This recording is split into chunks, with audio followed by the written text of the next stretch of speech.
안녕하십니까. 예, 반갑습니다. 유창석입니다. 오늘부터 이순환 경제학 할 건데, 진도표에 나와 있는 것처럼 16회 정규 강의하고 보강 2회 이래서 18회 할 거고, 미시경제학 9회, 거시경제학 9회, 일반행정 하시는 분들도 지금 여러분 계시던데, 그 일반행정 하시는 분들 개방경제와 관련해서 그 스터디로 진행을 할 건데, 이따 나갈 때 그 외교원하고 그 적용하신 분들은 말고요, 일반행정 하신 분들은 이 책을 나중에 하나씩 받아서 스터디 교재로 쓸게요. 개방경제, 국제경제학 파트입니다. 경제학을 위한 국제경제학 이렇게 해서 적용하고 외시 하시는 분들은 그 국제경제학 강의 6판에 다 들어있는 내용이에요. 그래서 따로 하실 필요는 없고, 요거를 그 일반행정 스터디는 별도로 제가 나중에 공지를 하겠지만, 요걸로 스터디 교재로 이렇게 진행을 할 거고, 그 진도표를 잠깐 그 계획서 나와 있는 거 좀 잠깐 보시면, 뭐 없으신 분들은 그냥 들으시면 돼요.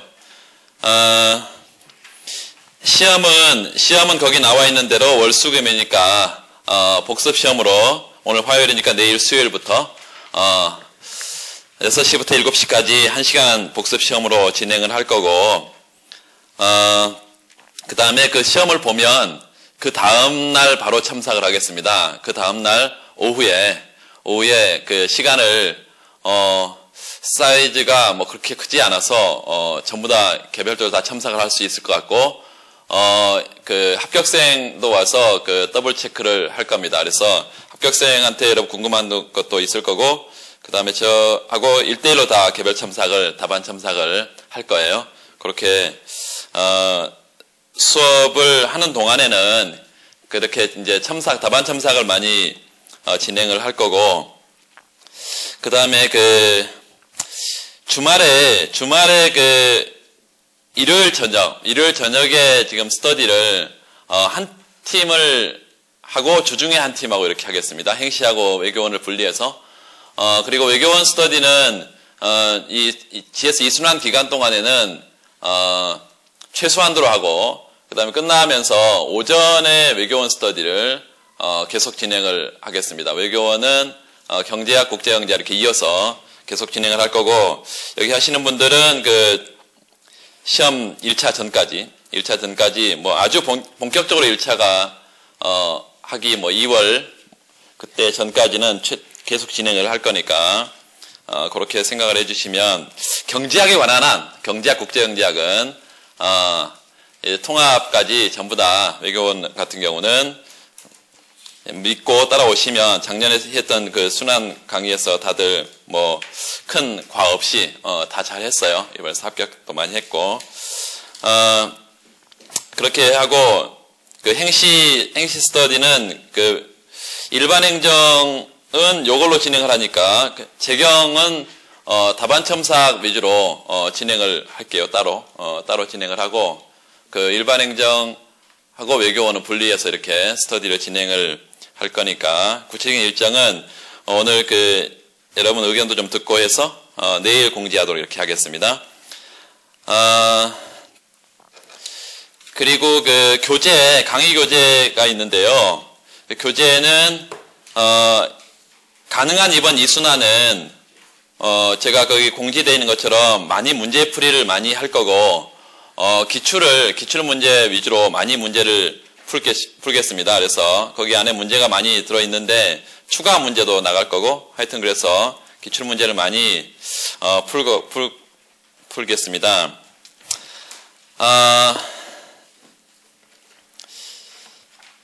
기존의 2판하고는 그렇게 내용은 많이, 달라지진 않았지만, 뭐, 편제가 달라져서, 요, 제본책을 여러분 좀 구매를 해주시고, 그걸로 진행을 할 거고, 페이지 수가 뭐 달라지고 그러니까, 예전에 2판 가지고 하신 분은 조금 어려울 거예요. 그래서, 그걸 좀 새로 구매를 해주시면 좋겠습니다. 지금, 이순환은 그렇게 사이즈가 크지 않은데, 제가 1순환을 외교원 하느라고 또 못했어요. 그래서 행시 쪽은, 그래서 이제 삼순환 때는 다 회복이 될 거예요. 항상 긍정의 마인드로. 그래서 한 명 한 명 여러분 입장에서는 그 다반 첨삭을 더 많이 할 수 있고 그래서 여러분 입장에 더 나을 수도 있어요. 그래서 하나씩 여러분 이번에 진행을 할 때 기출 문제를 최대한 여러분이 그 수업 시간에 다루는 것도 있지만 여러분이 그 집에서 문제를 많이 답안을 작성해 와서 저한테 첨삭을 많이 받도록 이렇게 했으면 좋겠습니다. 수업을 하면서 그 진행 관련해서 몇 가지 자꾸 말씀드리기로 하고 수업을 들어갈게요. 거시경제학부터 시작인데 여러분 그 국제경제학을 들으시고 지금 오신 분들도 있고 지금 일반행정 같은 경우는 경제학을 한 지가 조금 됐을 수도 있어요. 그래서 조금 포괄적인 거시경제학은 어느 한 장에 국한되어 있는 문제라기보다는 조금 이렇게 포괄적인 문제들이 나오니까 그래서 좀 포괄적인 문제부터 큰 모형을 소개한다는 차원에서 그렇게 좀 진행을 해보고 그 다음에 각 챕터로 앞에서부터 문제를 순서대로 또 나가고 이렇게 하겠습니다. 조금 뒤쪽에 어디를 보시냐면 50페이지 문제 9번 문제를 좀 보세요. 계속 문제만 푸는 건 아닙니다. 중간중간에 이론 정리도 또 하고 할 것이에요. 오늘은 앞에 문제를 좀 많이 풀고, 그 다음에 그 정운찬 선생님 책의 2장에 있는 최근의 거시경제 현상, 그것들을 다 뒤에 다루도록 이렇게 하겠습니다. 50페이지 문제를 좀 보시면 좀 읽어볼게요. 그 한국은행은 2012년도 지금 그 경상수지하고 유럽의 재정위기 이런 얘기가 나와 있는데 2012년 아니라 끌어내서요. 그 위에 좀 쓰세요. 2013년 10월 29일 2013년 10월 29일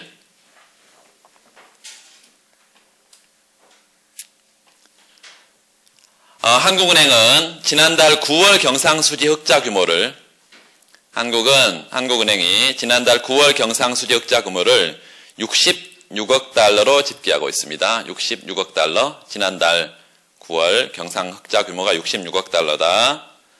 그래서 올해 들어서 9개월 동안 경상 흑자 규모가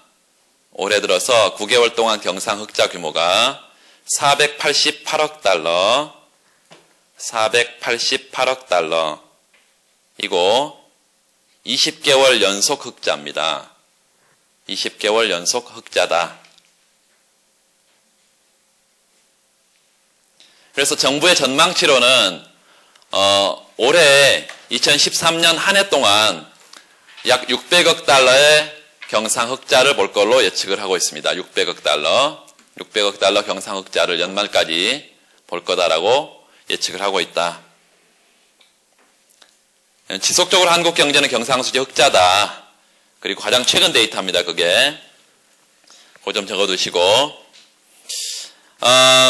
그 뒤에 세 번째 줄에 보면 그 5대 수출업종 중심의 흑자 기조는 밑줄. 예, 여전합니다. 이게 지금 5대 수출업종 중심의 흑자 기조는 유지될 것으로 보인다. 그러나 밑줄. 내수 중소기업은 경기 침체로부터 여전히 회복되지 못하고 있고 이러한 양극화 현상을 완화하고 수출 대기업의 흑자, 그 다음에 내수 중소기업의 경기 침체로부터 여전히 침체 국면에 있는 거, 이런 양극화 현상을 완화하고 최근의 경기 회복세를 정착시키기 위해서 경기 부양 정책을 시행한다고 하자. 우리가 이제 처음에 케인즈 소득지출 모형부터 시작해서 그 다음에 ISLM 모형, ADAS 모형까지 거시경제학의 단기 모형인데 그 단기 모형을 하나의 큰 카테고리 안에 놓고 몇 개 문제를 좀 볼 거예요. 첫 번째, 정부가 단기적인 조세 감면 정책 밑줄. 단기적인 조세 감면 정책을 통해서 경기를 부양시키려고 한다고 하자. 감세 정책의 경기 부양 긍정론을 밑줄. 경기 부양 긍정론. 기본적으로 조세 감면을 통해 경기 부양 효과를 가져올 수 있다는 주장은 전통적인 케인즈와 새 케인즈의 주장들입니다. 전통적인 케인즈, 새 케인즈. 항상 큰 틀에서 보기 때문에 제가 이 문제를 초기에 좀 다룹니다. 항상. 긍정론을 전통적인 케인즈, 새 케인즈 입장에서 설명해라. 그 전통적인 케인즈는 단적으로 얘기하면 승수 효과입니다. 조세 감면에 대한 승수. 그 다음에 새 케인즈 학파는 유동성 제약 모형이 있어요. 유동성 제약 모형.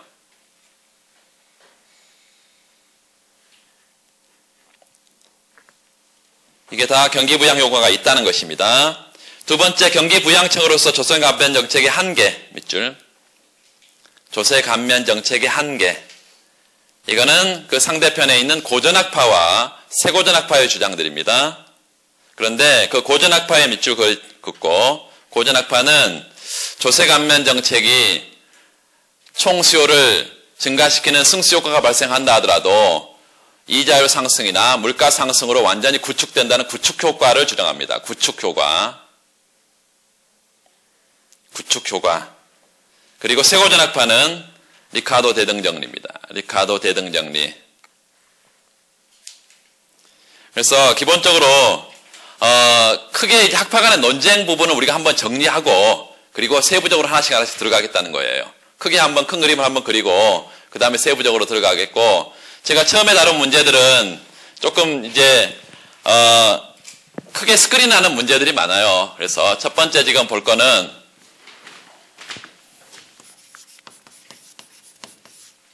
처음부터 문제 다루는 거 조금 어려울 수도 있겠지만 여러분 거시경제의 크게 보는 모형들을 한번 스크린한다는 차원에서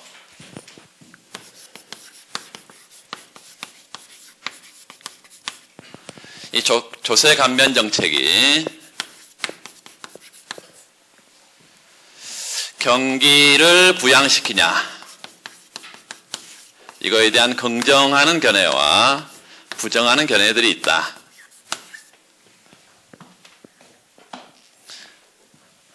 첫 번째, 경기부양 긍정론,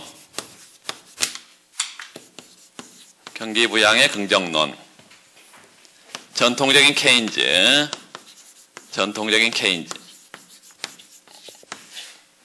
이 케인즈 학파는 우리가 처음에 보면 2장과 3장에 거시경제 총수요, 그래서 케인즈의 소득지출 모형이 나와 있고 하나는 ISLM 모형이 나와 있고 이렇습니다. 그래서 먼저 케인즈의 소득지출 모형으로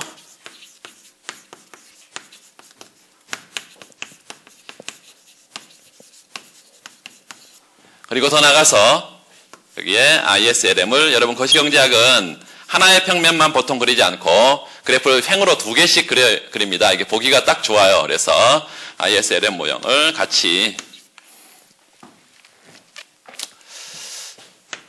소득지출 모형을 평면을 한번 그려보면 수직 중에는 expenditure, 이게 총 지출이란 말이에요. 그리고 수평축에는 소득, 이게 총 공급입니다. 총 생산, 총 공급. 그래서 총 지출과 총 공급 평면에 우리가 45도 반직선을 하나 끌어낼 수 있는데, 45도의 반직선, 이게 언제까지? 완전고용 수준의 산출량까지 45도의 반직선이고, 경제 총 공급은 완전고용 수준의 산출량 혹은 잠재 산출량을 넘어설 수는 없죠. 그래서 이게 총 공급이다. Y supply side, 총 공급. 거시경제 총 공급 45도입니다. 그리고 총 수요는 45도보다 기울기가 완만하죠. 왜냐하면 이 총 수요, 이게 뭐 이렇게 총 지출, expenditure 이렇게도 말하는데, 총 수요는 소비와 투자와 정부 지출로 구성되어 있다. 소비는 소득의 함수고, 여기서 외생 변수인 투자, 정부 지출, 이렇게 외생으로 주어져 있다. 자, 소득이 증가할 때 소비는 얼마나 증가하냐? 한계 소비 성향. 소득이 1% 증가하면 소비는 1%보다 더 작게, 소득 변화에 대해서 소비의 변화는 0보다 크고 1보다 작은 MPC, 한계 소비 성향 M과 1 사이 값이다. 총 수요와 총 공급이 맞아떨어진 상태에서 경제는 균형 산출량이 정해진다. 최초의 Y절의 균형 산출량 수준이. 자, 여기에 이제 조세감면은 여기 Y라고 우리가 본 것은 소득은 disposable income이다. 가처분 소득이다. 가처분 소득. 그래서 가처분 소득을 변화시킬 거다. 가처분 소득이 자, 하나씩 좀 이쪽으로 보면 첫 번째 감세를 하게 되면 어디에 영향을 주냐면 소비함수가 소비는 Y-T 텍스를 집어넣으면 이 가처분 소득을 증가시켜서 감세는 처분 가능한 가처분 소득을 증가시켜서 소비를 늘린다 이것이. 그리고 소비는 소비지출, 투자지출, 정부지출, 이 총지출, 총수요의 구성 요소여서 총지출을 증가시키고 따라서 YT 곡선을 상방으로 이렇게 이동시킬 것이다. Y0 디맨드가 Y1 디맨드로 이렇게 가면서 소비는 C 뭐가 처음에 제로라 하면 C1으로 Y disposable income이 YD 프라임으로 가면서 물론 소비 투자 정부 지출 나머지 변수는 일정하고 따라서 뭐가 증가하면서 소비가 증가하면서 총수요가 증가하고 총수요에 의해서 뭐가 결정되니까 총수요에 의해서 뭐가 결정되니까 균형 국민소득이 결정되기 때문에 새로운 균형점에서는 국민소득이 Y1으로 이렇게 증가한다.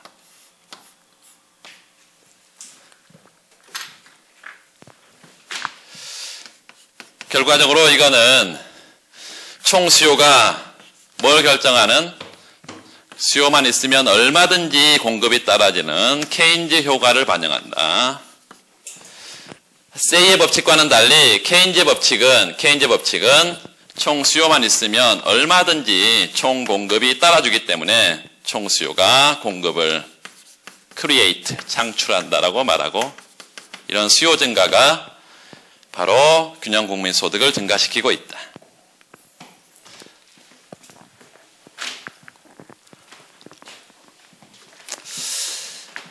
이렇게 해도 되고 하나 조금 이쪽에다가 그리겠습니다. ISLM으로도 분석할 수 있다. 물론 이제 실제 답안에는 이 두 개 평면을 같이 그릴 거예요. RY 평면에 IS 곡선은 이자율 하락에 따른 투자의 증가를 반영하는 이 IS 곡선 우하향한다. LM 곡선은 우상향할 것이고 이렇게 상품 시장, 화폐 시장의 동시균형이 최초의 균형점 A점에서 균형 이자율이 결정되어 있고 산출량이 Y제로 결정되어 있다고 하자. 마찬가지로 똑같이 뭐를 하면 감세를 하게 되면 조세를 깎아주면 뭐의 증가를? 소비를 증가시켜서 소비의 증가, 총수요의 증가, IS 곡선을 우측으로 이동시킬 것이다. 이동시키면 이렇게 제로가 원으로 가고 자, 이자율 변화가 전혀 없었다면 소득이 어디까지? Y1까지 늘었을 텐데 이자율이 상승하면서 투자가 점점 감소하고 C로 상품 화폐의 동시균형이 달성이 되면서 이자율은 R1으로 소득은 일정 부분 감소해서 Y2로 그래서 처음에는 얼마만큼? 여기 Y0에서 Y1까지 소득이 증가하는 최초의 승수 효과가 이렇게 나타나고 그 다음에 일부가 구축이 됩니다.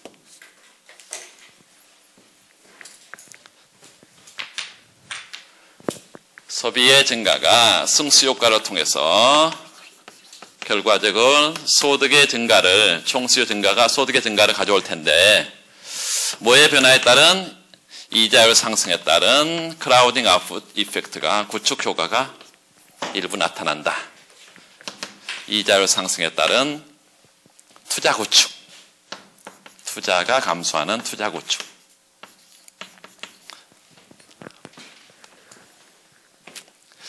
자, 이게 이제 우리가 간단한 조세감면의 효과를 간단하게 본 건데, 이걸 조금만 더 깊게 들어가 보면, 독립적인 국민소득에 의해서 영향을 받지 않지만, 독립적인 지출의 변화가 소득을 얼마나 변화시키냐, 승수라는 것을 우리가 추가로 생각해 볼 수 있다. 그래서 승수. 처음 나왔으니까 하나씩 해보겠습니다. 소득 지출 모형에서 승수는 y = 소비는 y-t 가처분 소득의 증가함수고, 독립적인 투자 있어요. 그리고 독립적인 정부 지출이 있다. 다시 한번 써보면, 여기는 소비가 컨섬션 함수라는 것인데, 이제 이렇게 쓰면 한계 소비 성향 cy -ct 바 이렇게. 쉬운 내용이지만 첫 날이니까 하나씩 처음부터 해보겠습니다. g 바 이렇게. 같은 소득 변수로 정리를 하면 y = 1 - c분의 1 나머지 변수를 다 괄호 안에 집어넣으면 되겠다. 그 나머지 변수는 뭐예요? 마이너스 여기 ct바, i바, g바 이런 것들을 다 집어넣으면 되겠다. 마이너스 ct바, i바, g바 이렇게. 우리는 지금 뭘 보고 있냐면 이런 조세의 변화에 따른 소득의 변화에 관심이 있다. 그래서 결과적으로 조세가 감면됐을 때 소득이 얼마나 변하는지는 조세 승수 값으로 1-이고 -2가 앞으로 튀어나와서 이렇게. 이게 조세 승수가 되겠다. 그래서 여기다 이렇게 써놓으면 되겠습니다. 얼마?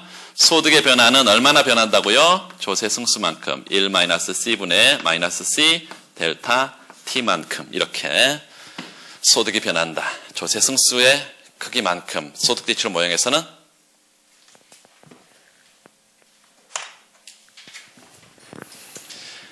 여기 ISLM 모형에서는 한 번만 하겠습니다.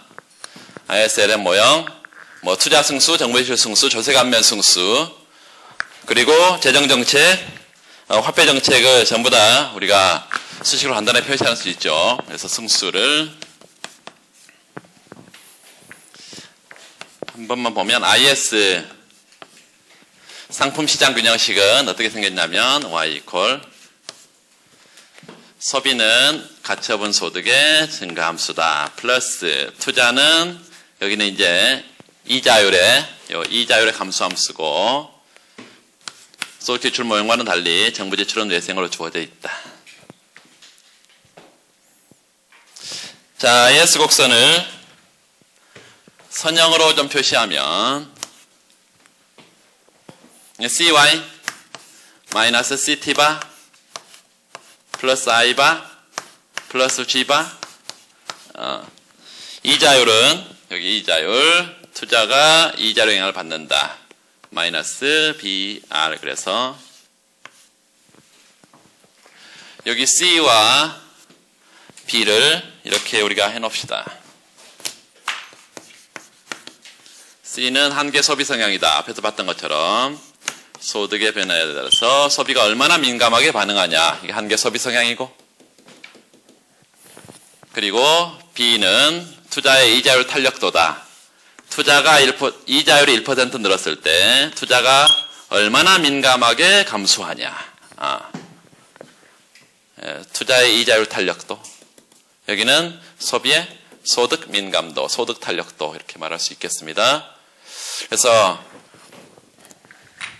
간단하게 이렇게 IS 곡선을 선형으로 표시할 수 있고, LM 곡선도, LM은 화폐 공급은 P분의 M바, 화폐 수요는 거래적 화폐 수요와 투자적 화폐 수요로 구성되어 있는데 그냥 KY, HR마로 이렇게 쓸 수 있겠습니다.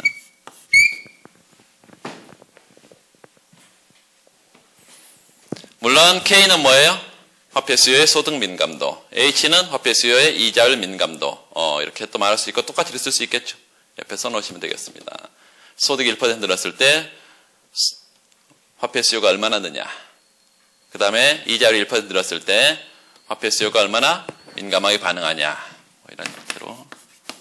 K는 여기 소득이 변화가 화폐 수요를 liquidity preference, 이 화폐 수요를 얼마나 민감하게 변화를 가져오냐. H도 마찬가지입니다. 뭐의 변화가? 이자율의 변화가. 이자율이 1% 변했을 때 화폐 수요가 liquidity preference, 이 화폐 수요가 얼마나 민감하게 영향을 받느냐. 이런 것들이고 굳이 자세하게 이거를 풀어서 설명할 이유가 전혀 없습니다. 이게 제가 가장 풀어서 쓴 거예요. 요거를 이제 일식하고 요거 이식해서 승수를 간단하게 우리가 좀 확인을 해보자. 지금 너무 이제 세부적으로 들어갔다고 생각할 수도 있겠는데 우리가 하나씩 보고 좀 큰 틀에서 또 보고 이렇게 할 거니까 요 이식을 다시 한번 써보면 뭘로 정리를 해요? R로. 그래서 여기 어디에 집어넣으려고? 여기에 집어넣으려고요. R로 정리하면 H분의 KY 마이너스 H분의 1 P분의 M바가 될 것이고 요거를 다시 어디에다 집어넣으면 일식에다 대입하면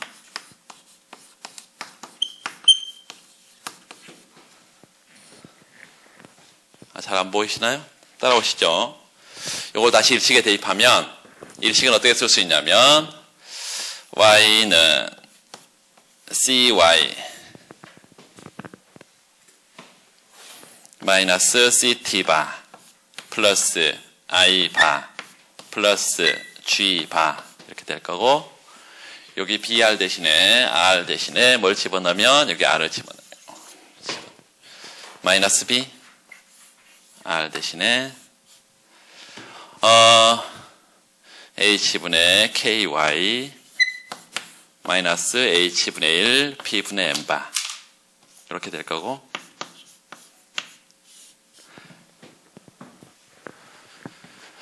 소득 변수를 다 한 군데로 정리를 하자. 소득 여기 소득 그러면 좌변으로 보내면 1 마이너스 C 플러스 B 곱하기 H분의 K 이렇게 Y가 되고 나머지 변수는 전부 다 쓰면 되겠습니다. 요 마이너스 T바, I바, G바 그리고 마이너스 마이너스니까 플러스 H분의 B 마이너스 CT바 플러스 I바 플러스 G바 플러스 H분의 B 여기 P분의 M바 이렇게 최종적으로 균형국민 소득은 여기가 이제 분모로 들어가고 B 곱하기 H분의 K 분자는 1이고 나머지는 다 여기서 집어넣으면 되겠습니다.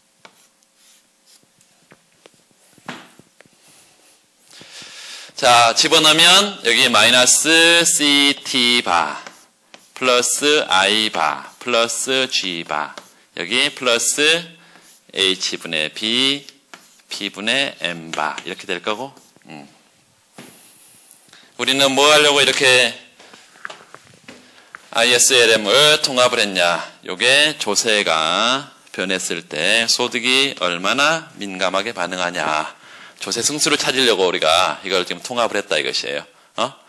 결과적으로 얼마예요? 여기 분모는 1-C 플러스 B 곱하기 H분의 K고 분자는 마이너스 C가 앞으로 튀어나와서 조세 승수의 크기는 자 원래 여기 지금 1번 이거는 최초의 승수죠. 그래서 요거 1-2분의 -2고 구축의 크기는 구축되고 나머지가 지금 ISLM의 승수니까 요게 ISLM의 승수죠. 요 ISLM의 승수 쭉 요 부분을 우리가 어떻게 쓸 수 있다? 소득이 변했을 때 얼마나 소득이 영향을 받는다? 1-C 플러스 B 곱하기 H분의 K 분모 분자 마이너스 C 델타 T 이렇게 쓸 수 있겠습니다. 그래서 ISLM에서 승수다. 하여튼 우리가 결론은 복잡하게 이렇게 도출했지만 실제 이제 뭐 균형 재정 승수라든가 정부실 승수라든가 투자 승수라든가 뭐 이런 것들을 도출할 기회는 많지는 않지만 뭐 당연히 균형 재정 승수 이런 건 도출할 수 있어야 됩니다. 근데 여기 보시면 여기 조세가 변했을 때 소득이 얼마나 변하냐 지금 봤고 요 투자나 정부지출 승수는 뭐 물론 투자나 정부지출 승수, 투자나 정부지출이 변했을 때 소득이 여기만큼 1-C 플러스 B 곱하기 H분의 K 분의 1 이것만큼 투자 승수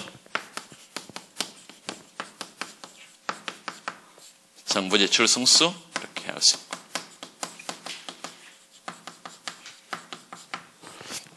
공부량이 다 다르겠지만 이게 뭐 쉬운 사람도 있을 것이고 처음에 수직을 해서 어려운 사람도 있을 텐데 이렇게 지금 정부지출 승수뿐만 아니라 통화량 확장 정책, 통화 정책을 통해서 소득이 얼마나 변하냐, 그 다음에 요 재정 정책을 통해서 소득이 얼마나 변하냐 다 우리가 알 수 있다.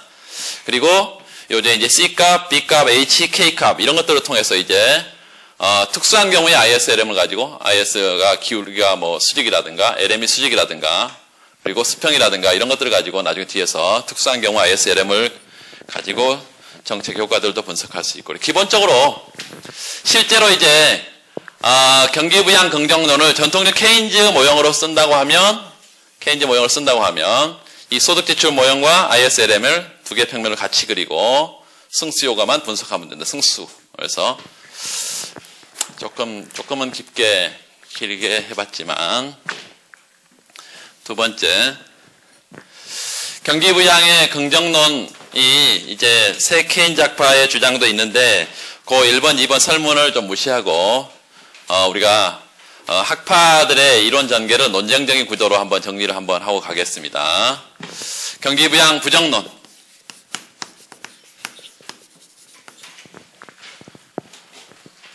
그래서 첫 번째 여기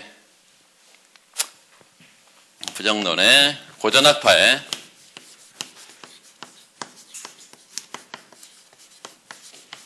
구축효과.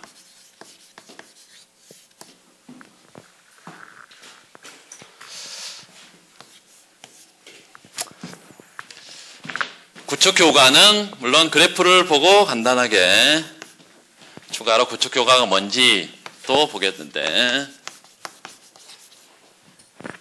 이 조세감면에 따른 총수요 증가, 조세감면이 여러분 방금 본 것처럼 소비가 증가하면서 총수요가 증가한다 그러는데 이 총수요 증가가 이자율 상승에 따른 투자 고축으로 다 상쇄되는 현상이죠, 기본적으로. 그래서 구축효과는 그래프를 거기 나와 있는 것처럼 두 가지 형태로 우리가 볼 수 있습니다.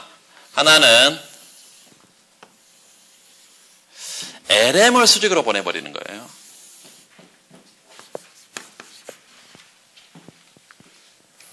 RY 평면에 IS는 물론 우하향하고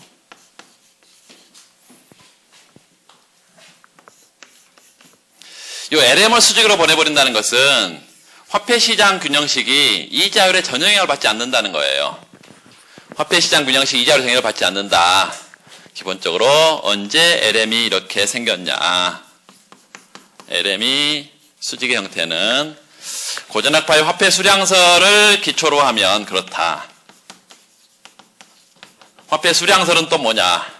화폐 수량설은 화폐 수요가 이자율에는 전혀 영향을 받지 않고 명목 소득의 일정한 비율로 화폐를 보유한다. 여기에 화폐 수요에 이자율 전혀 들어있지 않고 소득만의 함수다 이거예요. 소득만의. 이런 화폐 수량설을 가정하게 되면 LM 곡선의 수직 형태로 나오고 이때 최초의 균형점에서 균형 이자율을 R0로 하고 산출량을 Y0로 했을 때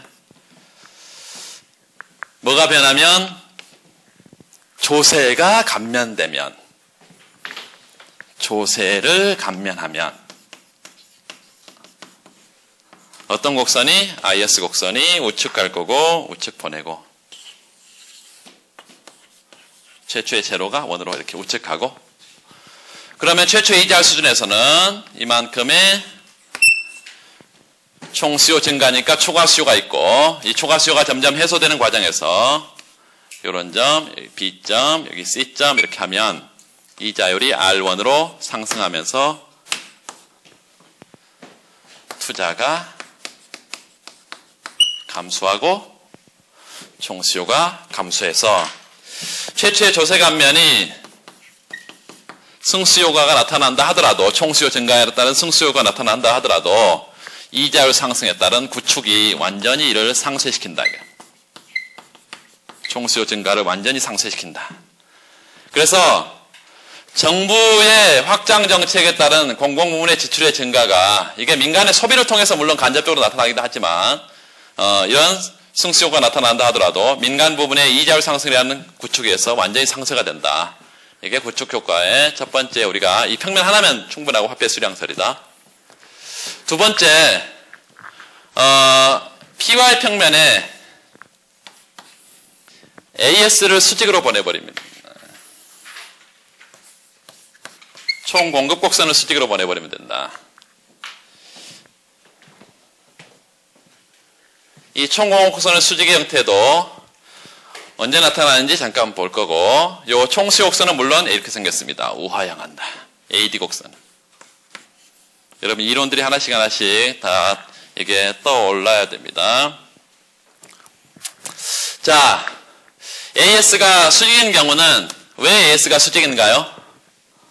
고전학파의 AS가 수직인데 고전학파는 노동시장에서 우리가 총공급 측면에서 노동시장을 보면 고전학파는 기업이든 근로자든 물가에 대해서 완전한 예견을 한다.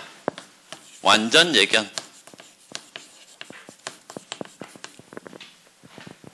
실제 물가를 정확하게 예측한다 이것이에요. 실제 물가와 기대 물가 항상 같아.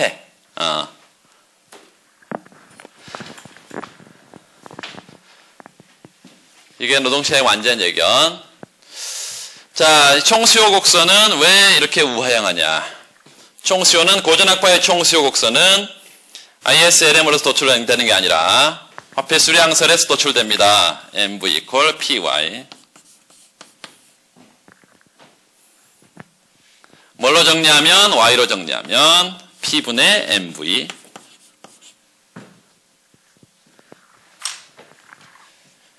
요게 AD다. 총수요.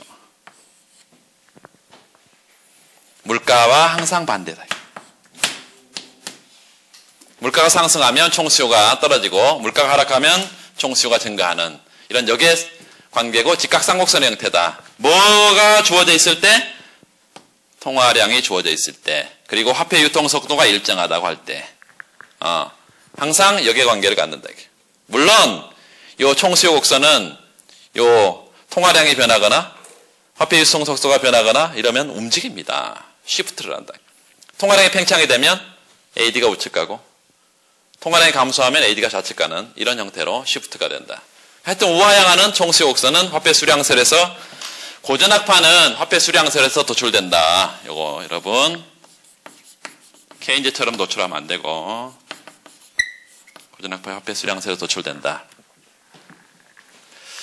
나중에 뒤에 그런 문제도 기출문제도 몇 번 나옵니다.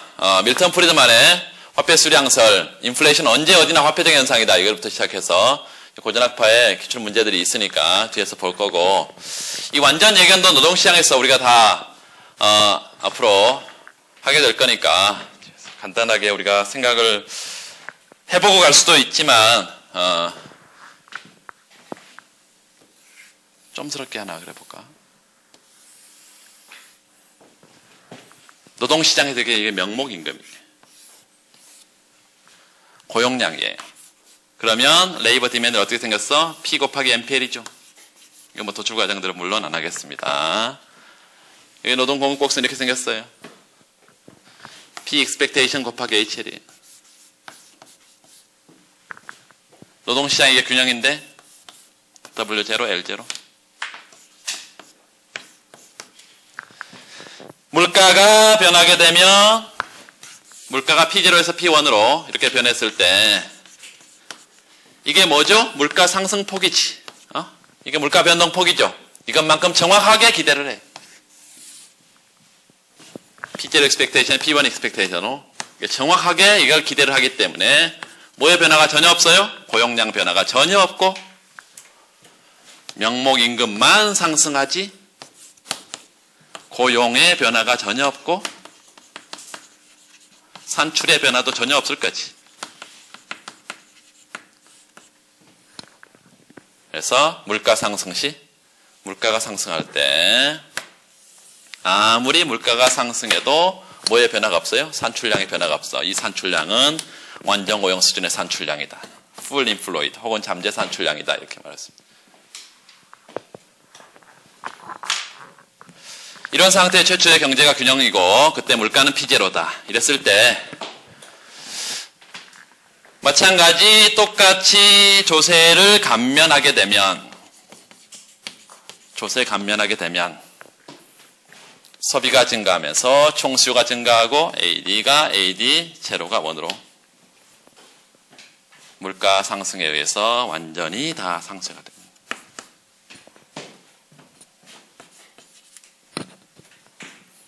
이렇게 조세 감면은 AD 총수요 곡선을 우측으로 이동시켜서 초과 수요가 일시적으로 발생한다 하더라도 뭐의 상승에 따라서 물가 상승에 따라서 다 상쇄가 된다. 그래서 그 강의 안에는 이렇게 두 가지 상황을 그려놓지 않고 이 ISLM을 일반적인 LM을 갖다 놓고 실질 통화량이 감소하면서 LM이 좌측가는 형태로 그래프가 그려져 있습니다. 그러면 이걸 두 개를 같이 그리면 두 개가 같이 연결되어 있는 거죠. 그래서 우리가 많이 아는 걸 보여주려면 굳이 여기 일반적인 ISLM을 그리고 실질 통화량이 여기 물가 상승에 따라서 실질 통화량이 감소하는 걸로 가지 말고 여기 거기 그려져 있는 것처럼 RI 평면에 원래 최초의 IS 곡선은 우하향하고 LM 곡선은 우상향한다. 이랬을 때 R0, Y0 있었겠죠? A점에서. 뭐가 변했을 때? 조세가 감면돼서 소비가 늘고 IS가 이렇게 우측 갔을 때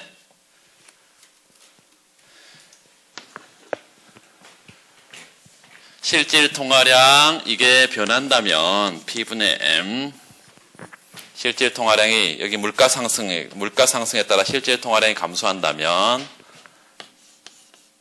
LM 곡선이 이렇게 좌측으로 가면서 제로가 원으로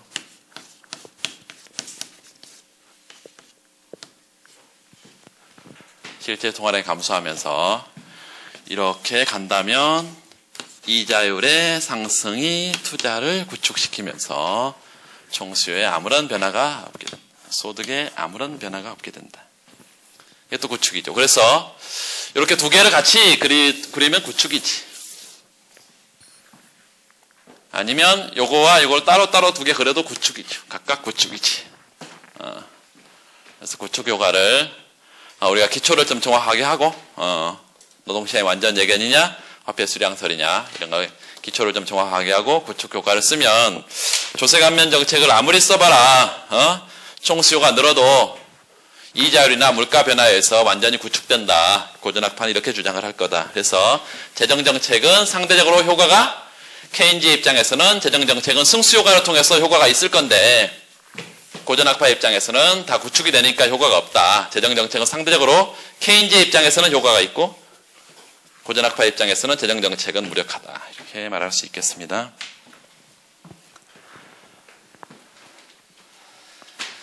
자, 세 번째.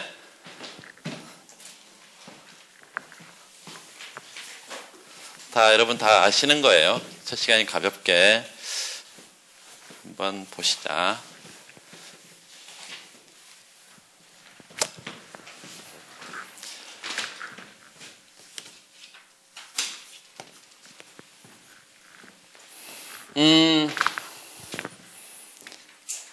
유동성 함정이나 유동성 제약 이렇게 가기 전에 먼저 부정론을 하나 더 보면 이게 RET가를 먼저 보는 게 유동성 제약을 그 다음에 보는 게 이해하기가 조금 더 쉽기 때문에 부정론 뉴 클래시컬 세고전학파의 RET 리카디언 이퀴벌런스 디어럼 RET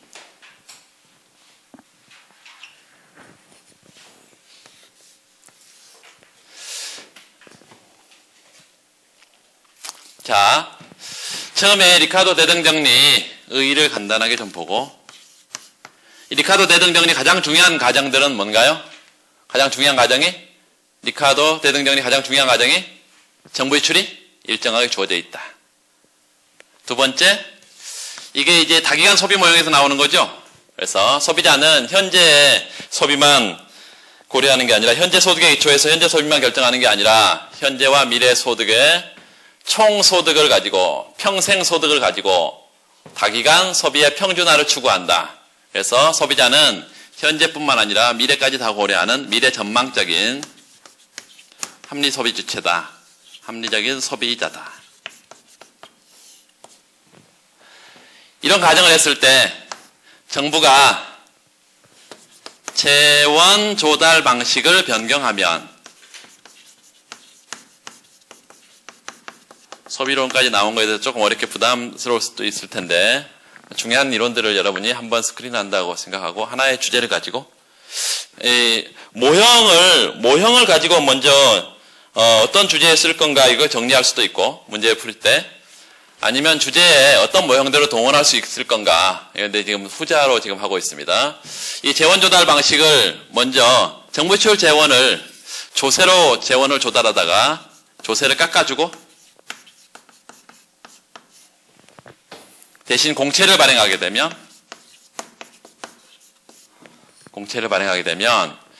이렇게 재원 조달 방식을 바꿨을 때 민간의 소비에 영향을 줄 수 있겠냐? 민간의 소비에 아무런 영향을 줄 수 없다. 투자에는 영향을 주냐? 투자에도 아무런 영향을 줄 수 없다. 그래서 정부의 지출도 일정하고 소비 투자도 변화가 없다면 이걸로 구성되어 있는 총 수요에 아무런 영향을 줄 수 없다. 언제 정부가 이런 정책을 쓴다? 조세를 깎아주고 공채를 대신 발행한다? 경기를 회복시킬 때. 그래서 총수요의 변화가 없기 때문에 경기 부양 효과가 전혀 없다. 이게 리카르도 대등정리고 기본적으로 이 재원 조달 방식의 변경이 이 재정 정책의 하나의 수단인 조세 감면을 통해서는 경기 부양 효과가 없다는 주장이고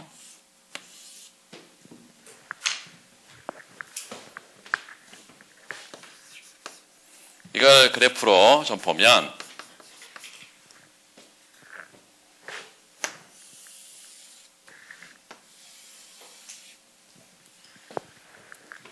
자, 수평축에는 현재 소비와 현재 소득, 수익축에는 미래 소비와 미래 소득, C1, C2 평면에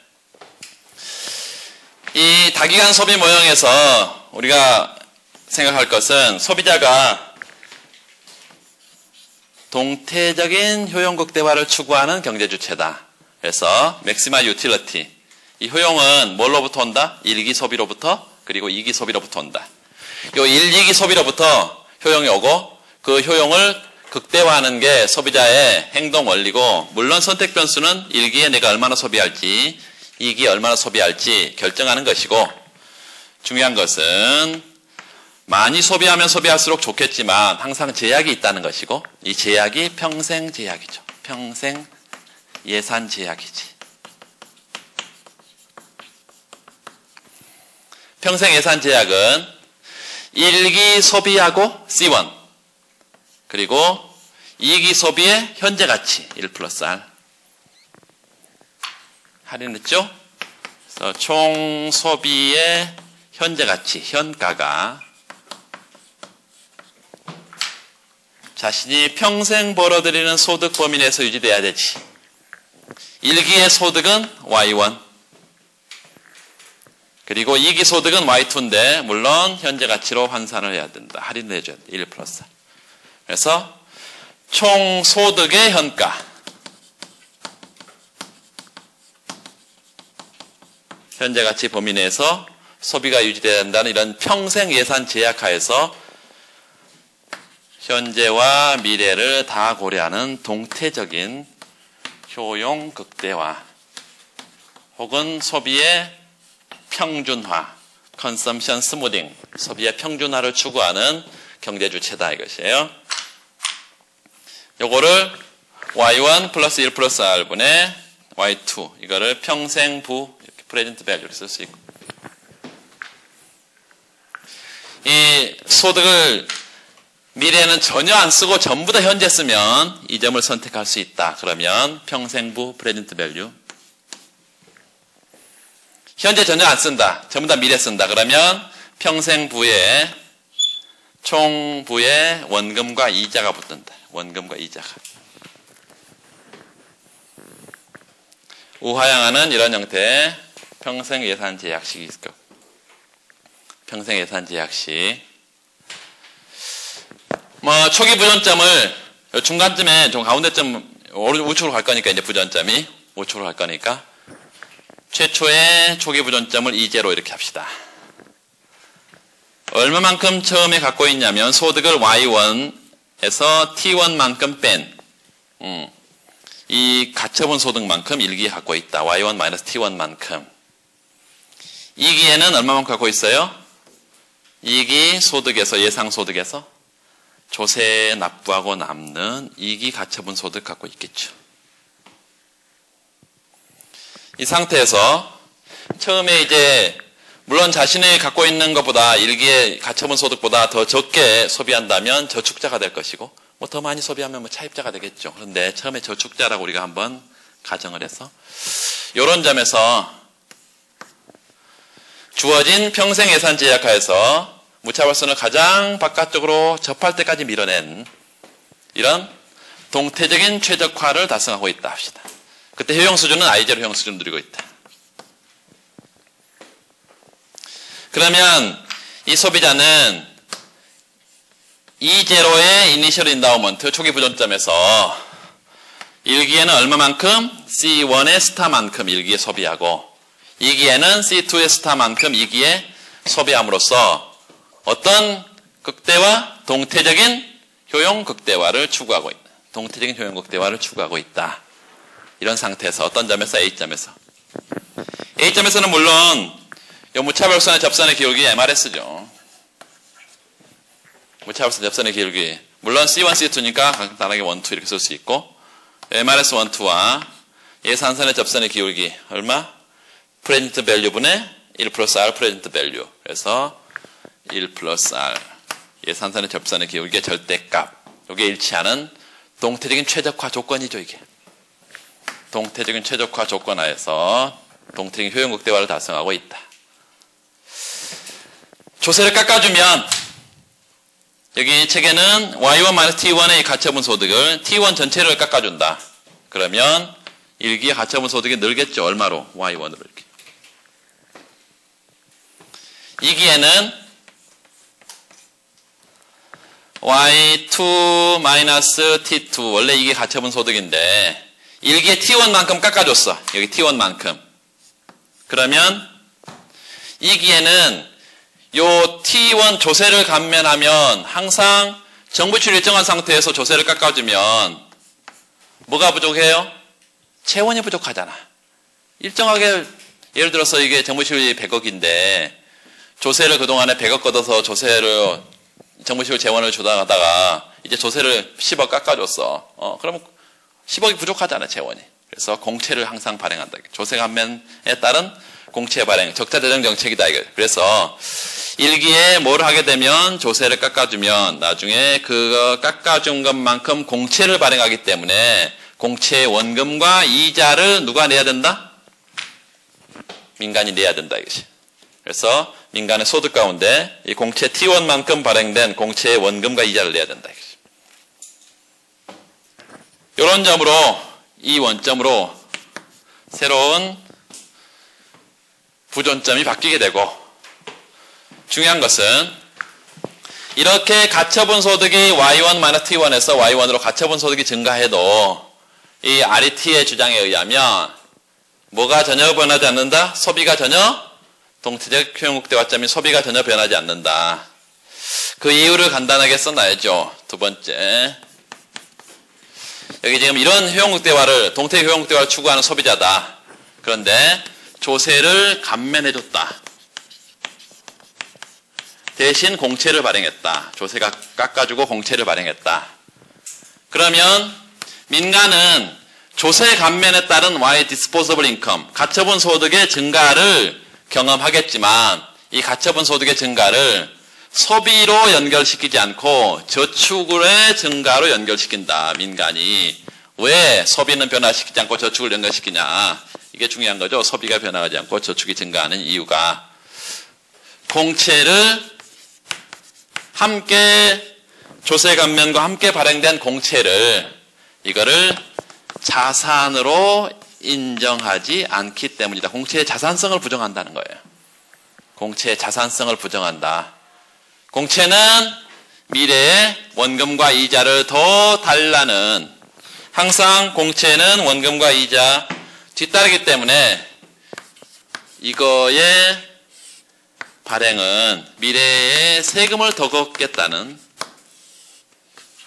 예고 통지서다 이렇게 간주하지 이걸 자산이 아니라는 것이에요. 미래 증세 예고 통지서다. 따라서 미래의 세금의 증세 이거에 대비해서 합리적으로 대비하기 위해서 저축을 민간이 늘려준다.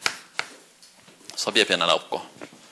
그래서 여기 보면 얼마만큼의 요만큼의 저축이 이만큼의 저축으로 이렇게 변했다라고 할 수 있겠습니다. 저축이 S0에서 S1으로 이렇게 저축이 민간 저축이 늘었다.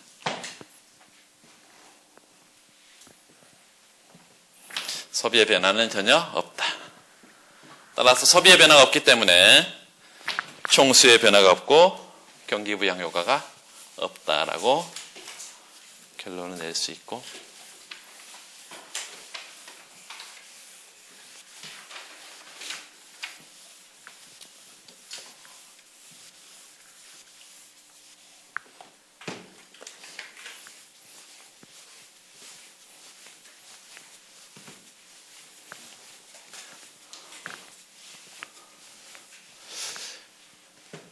물론 실제로 RET가 출제되면 여기에 이제 투자 변화가 없는 것도 우리가 분석을 할 수 있는데 그거는 이 정도만 하고 넘어가고, 네 번째 경기부양 긍정론에 견해 조세 감면이 경기부양 효과를 가져올 거다라는 케인즈 학파의 후예들 세 케인즈의 주장을 보면 뉴 케인지안, 여기 세 케인즈 유동성 제약 모형이 있다. 유동성 제약. 물론 뒤에 소비론에 가서 다 여러분 이 각각의 주제들을 다 하게 될 것입니다. 유동성 제약.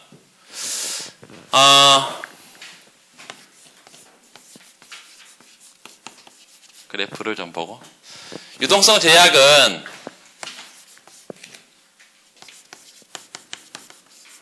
우리 어떤 거라고 생각할 수 있냐면 liquidity constraint.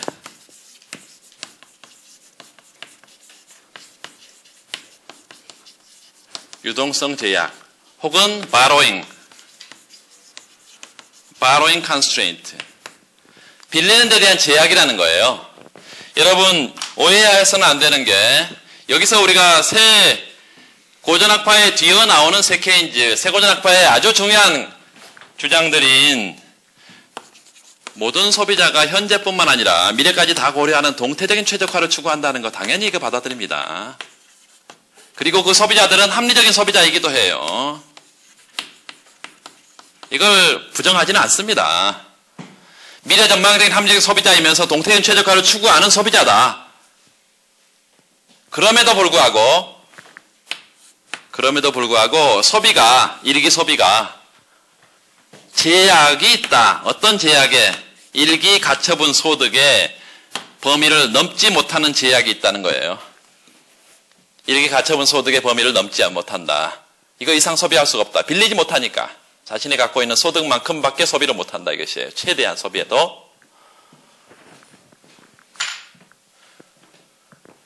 그 상황을 그래프로 그려보면 C1 1기의 소비, C2 2기의 소비다.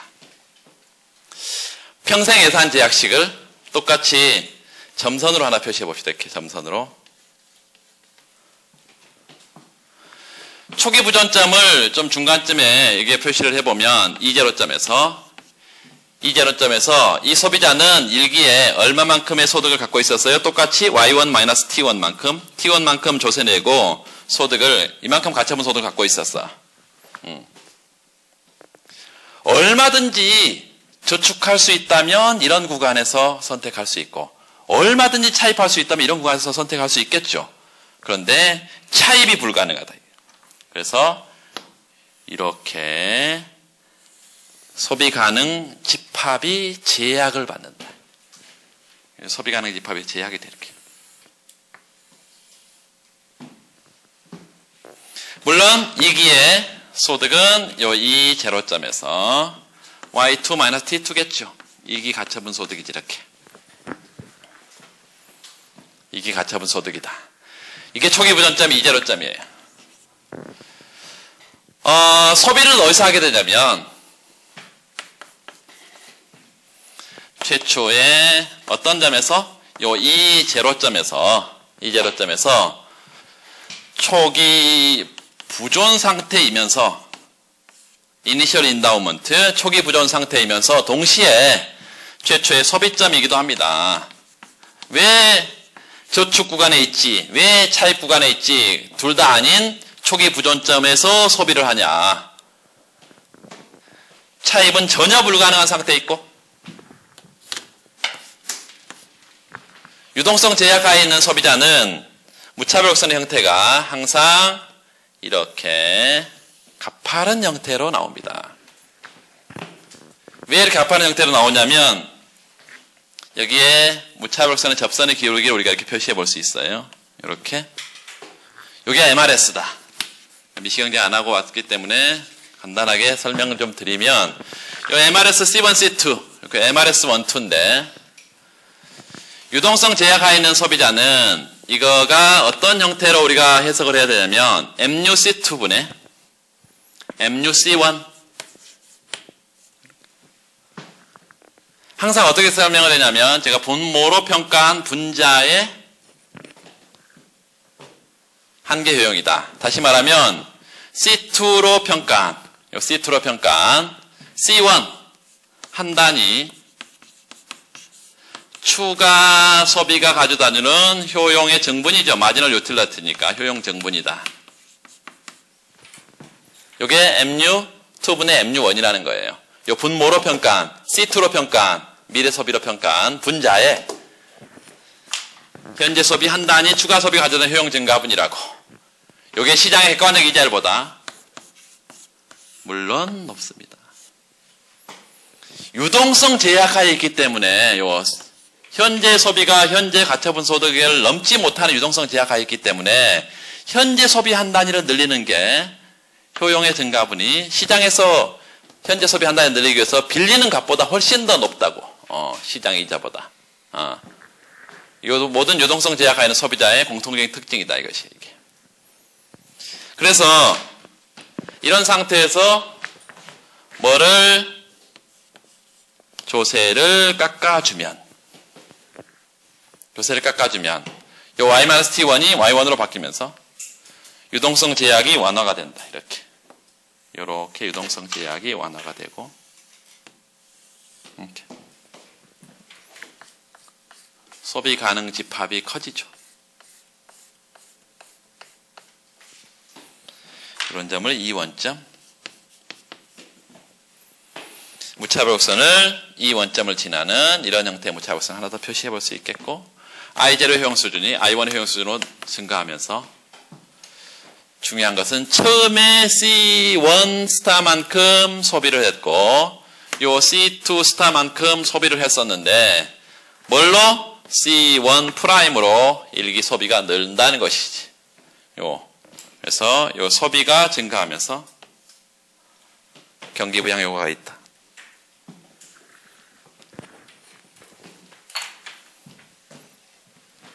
이게 뭘 하면 감세, 조세를 감면하게 되면 뭐가 완화가 된다고? 그동안에 제약이 있었던 유동성 제약이 완화되거나 해소가 되면서 일부 완화되고 해소되면서 뭐가 늘어요? 소비 가능 집합이 확장이 되고 소비가 증가한다. 따라서 이 소비 증가가 총수요를 변화시키면서 경기에 영향을 준다. 경기를 부양시킬 거다. 이렇게 생각해 볼 수 있겠다. 그래서 유동성 제약 모형은 크게 두 가지가 있는데 우리가 이런 형태의 전혀 차입이 불가능한 차입 구간으로 전혀 갈 수 없는 이런 상태를 바로잉의 이자를 무한대 값이라 이렇게 표현한다. 이게 완전한 유동성 제약하에 있다. 바로잉의 이자가 무한대인 상황이다.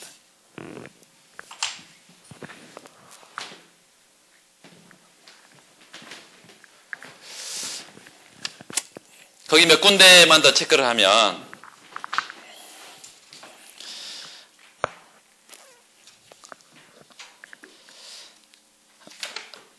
일단은 그 50페이지 감세정책 경기 분야의 긍정론에 직접 경로의 그 소비함수에다 별표.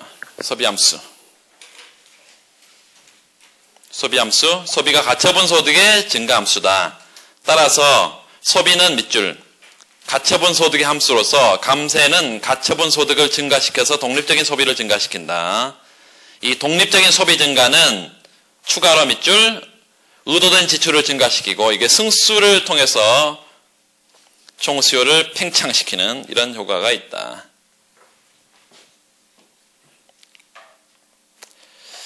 그 소득 지출 모형과 ISLM 모형을 그렇게 같이 여러분 이제 감세 정책이든 확장 재정 정책이든 항상 이 두 가지 평면이 같이 나와서 이렇게 그리면 다 그렇게 그릴 거예요. 두 번째 감세 긍정론의 세케인 작파 유동성 제약 모형을 보면 유동성 제약 거기 분석에 나머지는 왼쪽에 그 완전 유동성 제약에 바로잉의 이자가 무한대 돼 있죠. 그리고 여기서 잊어버려서는 안 되는 게 유동성 제약하에 있는 소비자는 어떤 소비자라고요? 세고전학파가 주장하는 소비자와 똑같다. 미래 전망적인 합리적인 소비 주체다. 가능한 한 소비의 평준화를 추구하려는 소비자다 이것이. 근데 그게 가능하지 않다 이것입니다. 거기 분석에 민간이 더 이상 차입이 불가능한 유동성 제약, 차입 제약하에 있다면 밑줄 일시적이고 한번 읽어볼게요. 일시적이어도 예상되었어도 정부 지출의 변화가 없어도 감세는 소비나 가처분 소득의 흐름에 영향을 받는다 이렇게 되어 있는데 왜 이런 단어를 쓸까요? 일시적이라는 단어를 왜 썼어요? 일시적인 감세는 효과가 없다는 주장이 있으니까. 그러내서 항상소득가설에 기초하면 항상소득가설은 영구적인 감세, 이게 평생부에 영향을 줄 수 있는 항상소득에 영향을 줄 수 있는 감세만이 효과가 있다고 하니까. 그런데 유동성 제약이 있으면 일시적인 감세도 가능하다 이것입니다. 소비를 변화시켜. 두 번째 예상되었으며 밑줄. 예상되었으며. 그러려면 예상이 됐다 하더라도 조세, 이런 조세 정책도 효과가 있다. 누구의 주장에 의하면 임의보행 랜덤 워크 가설에 의하면 예상된 정책은 아무런 영향을 미칠 수 없다 이걸 주장한다 이거지. 예상된 정책은 왜?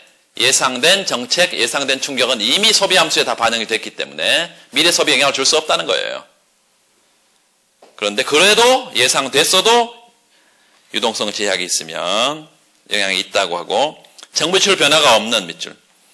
정부 지출 변화가 있으면 감세와 정부 지출 변화가 동시에 나타나면 당연히 총수에 영향을 주겠죠.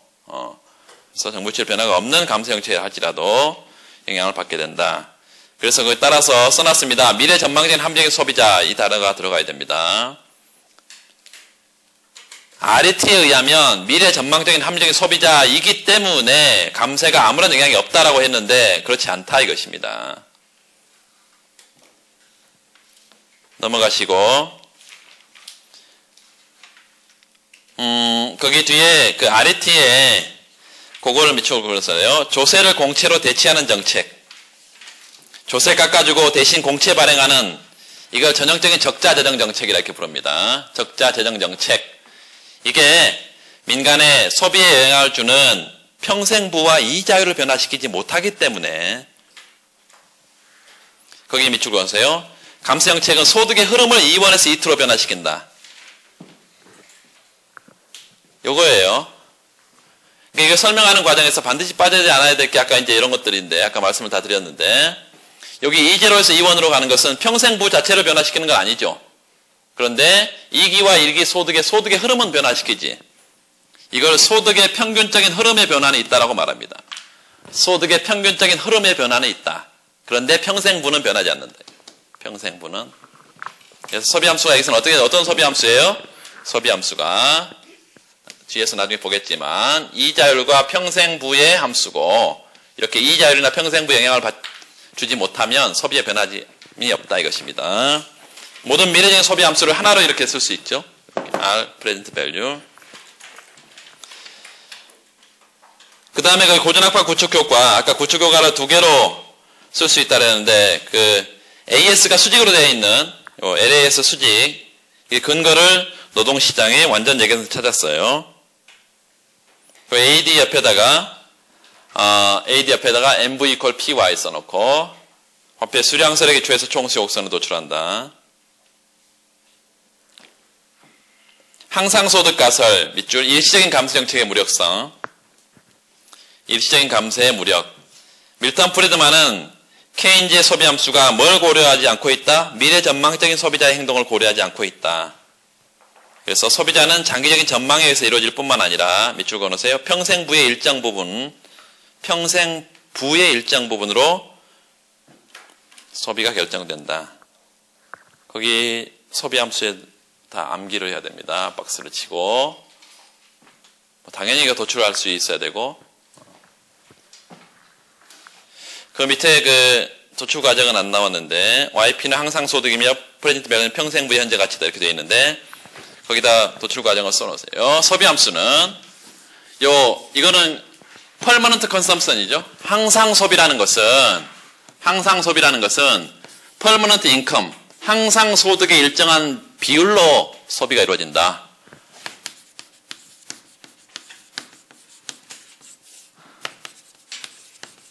항상 소득의 일정한 비율로 소비가 이루어진다. 그러면 또 항상 소득이라는 건 또 뭐냐? 항상 소득 이걸 개념 정의하고 있으면 밀턴 프리드만이 항상 소득이라는 것은 평생 부가 있다. 소비자들이 벌어들일 이 평생 부가 있는데 평생 부로부터 매기 1기, 2기, 3기 매기 나올 걸로 예측되는 평균적인 수입 소득이다. 1기에도 평생부가 프레젠트 밸류로 할 때 이거로부터 매기 나올 걸로 예측이 되는 평균적인 소득 혹은 평균적인 수입이다. 이렇게 개념 정의를 했다. 밀턴 프리드만이. 그러면 평생부라는 게 있을 거고 거기에 각주에 써놓으세요. 평생부라는 게 있을 거고 이 평생부로부터 1기에 YP가 나와 2기에도 YP가 나와. 물론 2기의 YP는 현재 가치로 환산을 해줘야 될 거예요. 다음 기에도 뭐가 나와? YP가 나와. 물론 현재 가치로 환산을 해줘야 돼. 이게 무한정 나온다는 거예요. 그래서 자주 말씀드린 것처럼 요게 초항이고 이게 급수인데 더해가는 거. 급수인데 얼마씩 곱해서 1 플러스 R분의 1 플러스 R분의 1 이게 공비고 이게 초항이고 무한등비 급수다. 무한등비 급수. 그래서 무한등비 급수는 1 마이너스 공비분의 초항이다. 공비 1 플러스 R분의 1 초항 YP. 그러면 분모가 여기 1 플러스 R분의 여기 R이 되고 1 YP가 되니까 결과적으로 YP라는 것은 어떻게 쓸 수 있어요? R분의 지금 R분의 1 플러스 R이니까 1 플러스 R분의 R이 프레젠트 밸류가 되고, 요거 어디다 집어넣으면, 여기다 집어넣으면 그와 같은 식이 나온다.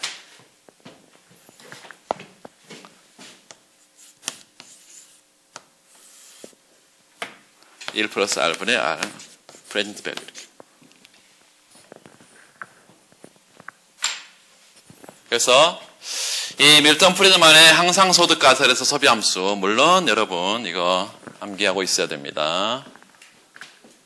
그래서 중요한 수식 같은 거를 암기하고 도출 과정을 이해하고 나서는 그 다음에 이걸 쓰려면 이제 암기를 해야 돼요. 그래서 자꾸 한 군데 그것도 모으는 연습도 자꾸 필요합니다. 우리 실증 데이터를 모으는 것처럼 꼭 필요한 것들을 자꾸 모으는 연습도 필요해요. 아니면 거기에 포스트잇을 붙인다거나 그래서 자꾸 봐주고 큰 흐름을 가지고 자꾸 봐주도록. 소비의 랜덤워크 가설, 예상된 감소의 무력성. 일단 항상소득 가설에 타당하고 밑줄. 함적 기대를 형성한다 하더라도 소비는 이미 보행한다. 이미 보행한다는 게 뭐예요? 거기 뒤에 나와 있습니다. 어떤 변수의 변화를 예측할 수 없다. 그래서 거기 항상소득 이미 보행 가설에서 CT 플러스 1 다음 기의 소비는 CT 금기의 소비하고 여기 입실론 T 플러스 이렇게 되어 있는데요. 요 다음 기의 소비에 영향을 주는 변수는 뭐냐? 금기 소비하고 금기. 그리고 입실론 T 플러스 1은 뭐냐면 여기서는 거기 나와 있는 것처럼 소비자가 함적 기대를 하는 소비자입니다. 이 함적 기대를 하는 소비자라 하더라도 금기에는 전혀 T기에는 예측을 못하고 T 플러스 1 다음 기에 새로이 발생하는 충격이에요. 새로이 발생하는 충격이다. 그러니까 금기에는 전혀 예측을 못해 함적 기대하더라도 정보집합 안에 포함이 되어 있지 않다는 거예요. 우리가 함적 기대를 물가 부분에서 우리가 보면 소비도 마찬가지고 expectation T기의 조건부 기대치죠. 기대를 한다는 거예요. 뭘 기대를 해? PT 플러스 T기의 조건부 기대치인데 뭘 가지고 T-1기에 이용 가능한 모든 정보를 활용해서 요 금기의 모든 정보를 활용해서 미래를 예측한다 하더라도 그 정보 집합 안에 포함이 되어 있지 않는 새로이 발생하는 충격이다 이것이에요. 그래서 이 충격은 함적 기대를 하는 소비자가 알 수 없다는 것이지. 그래서 미래 소비를 결정하는 변수는 현재 소비하고 여기 새로이 발생하는 충격인데 이걸 알 수 없으니까 이 변수를 알 수가 없어. 그래서 미래 소비가 어떻게 변하는지 알 수 없다. 이게. 지 마음대로 변한다. 이미 보행한다.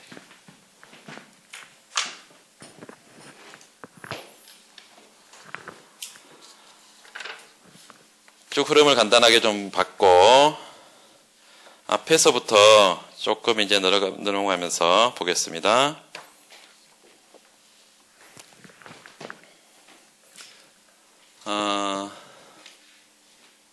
첫 시간 그게 그렇게 하면서 첫 시간이 가버렸네. 두 번째 시간은 조금 더 빨리 할 텐데 두 번째 시간에는 그 앞에 15페이지 1번 문제를 풀게요.